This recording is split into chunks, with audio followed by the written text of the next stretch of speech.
maybe people are more prone to think these things through. This is an empower. I'm looking at these posters, and a lot of them are all calls to action. Some of the headlines read, "Are you listening?" and "Before you shoot, think about the children," and "Don't be part of another crime scene." And there's another one that I think really stands out, is to tell what you know. Which is something very difficult for, I think, a lot of people. They might be afraid of repercussions if they see something that they're afraid to respond. Some of it is, and here's what you'll find really interesting. I was reading in a book called Tipping Point by Malcolm Gladwell. Great book. I did read that. And he mentions an incident where 38 people watched a woman being molested, and not one called the police to report it. And what they found, a psychologist got in, and he did a little demonstration on that, or a study rather. And what he found is that people are less likely to report an incident if there are more people watching it.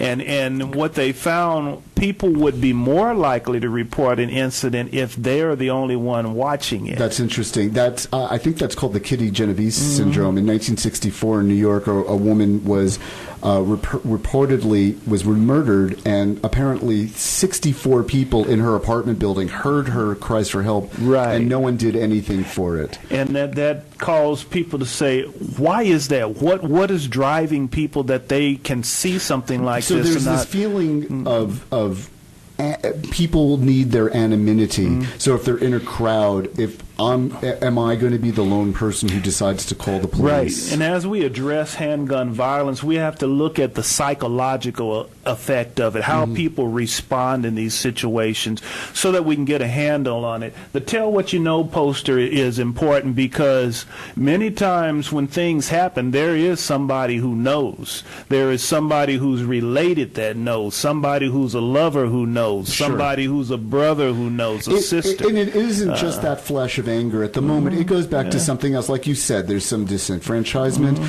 there's difficulty in employment, and they're angry, their gas is cut. I mean, these are all things that build up and didn't just happen in a space of 2 or 3 minutes.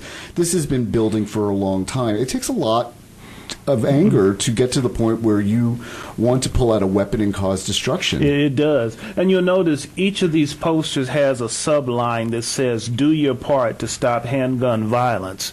We all have a role to play in this. We all have a part to play. Some of us, if it's to take somebody aside and say, "Cool down a minute, brother." Yes. Another, it might be your part is to report that. Yes, it might be your good friend, but if he has done something wrong, you need to go ahead and report that and get that. Because if he does go to jail, he might get help there to where he returns to society as a productive citizen. If you don't get him help, he may go on to damage other lives. Exactly. You know, with that moment, I'm going to take a little musical interlude, and then we're going to come back to this really good discussion.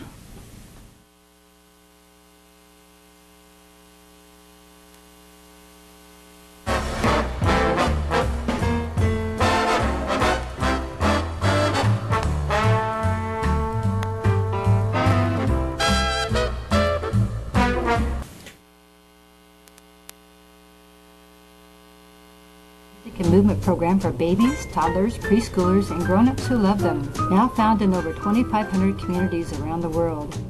Music Together is presenting a professional workshop on March the 29th at Unity Temple on the Plaza. For more information, call 800-728-2692 or visit musictogether.com/discovernt.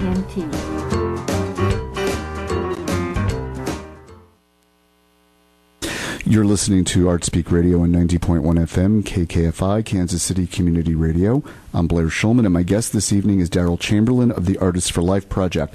We are discussing the artwork, and in this studio we are surrounded by a lot of artwork that is addressing the issue of handgun violence, which is especially prevalent in Kansas City.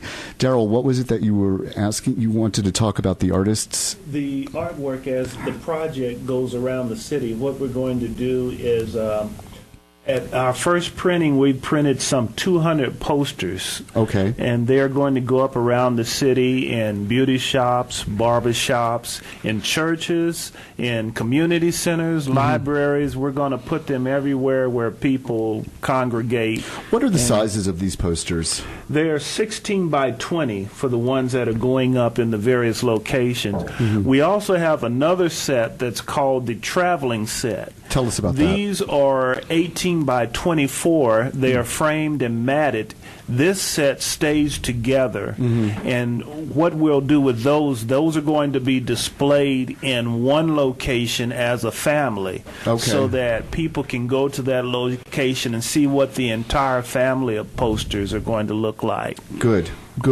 Tell us about the artists that you selected for the project, because they are a wide variety. What is the age group? These are not very young people, very old people. We have a wide variety of artists. We have young people such as Martise Smith II, Sherman Boyd IV, Edwin Presswood.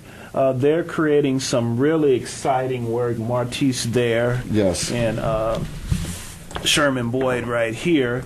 And then we have some middle-aged artists, Kim Cole, of course, Veronica Sublette, Kansas City's premier artist, Lonnie Powell. That's right.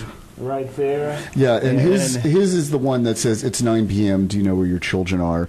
Which I think is one of the strongest calls to action at all. I know I was saying to you earlier on the East Coast, there was a news broadcast that would say, it's 10 p.m., do you know where your children are? And this is putting the onus of responsibility on parents and neighbors and the communities at whole to be responsible for what's going on. It's not enough you're angry, but I think people are angry and upset and unnerved after the fact. And I think this campaign presents an opportunity to let people take action on their own. Yeah, that poster is an important one because when we talk about there's so many different aspects of this, and we all play a role in one way or another. And there's that silent role that parents don't realize they're participating in this problem, where it's 9:00 p.m. and they don't know where their children are. Now, I'm a father of 6 sons. Okay. And my 6 sons were told, when the sun sets, come home. Why is that? Because I also told them the only thing you can do in the dark is get in trouble. So come home. And they did. Good. And you know what?